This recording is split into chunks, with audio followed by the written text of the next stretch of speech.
Researchers say new analysis of alcohol branding during the AFL and NRL final series shows advertisers are exploiting a loophole in current broadcast regulations. Health groups are increasing pressure on the government to introduce tougher laws to limit alcohol advertising on television.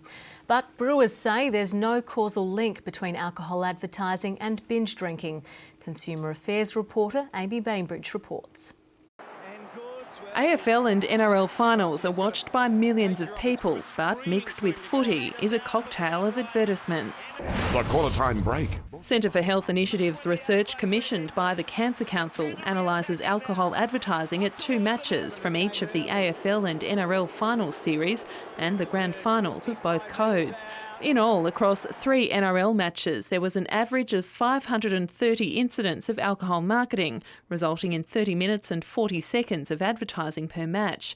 For the AFL, there was an average of 244 incidents, totalling 20 minutes of alcohol marketing.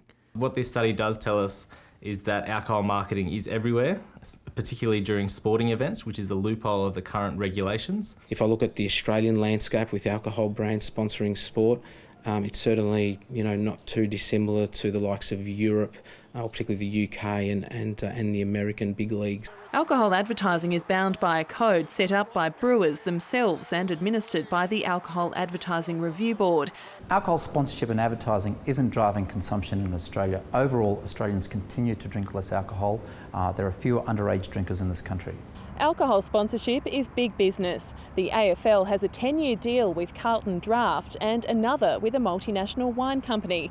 The NRL has partnerships with Wild Turkey Bourbon and VB, and a number of individual clubs have their own agreements. Unfortunately, alcohol remains the biggest single drug-related problem in this country.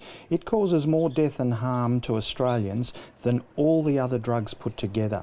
The Australian National Preventative Health Agency is currently examining the effectiveness of the existing alcohol advertising code. Amy Bainbridge, ABC News.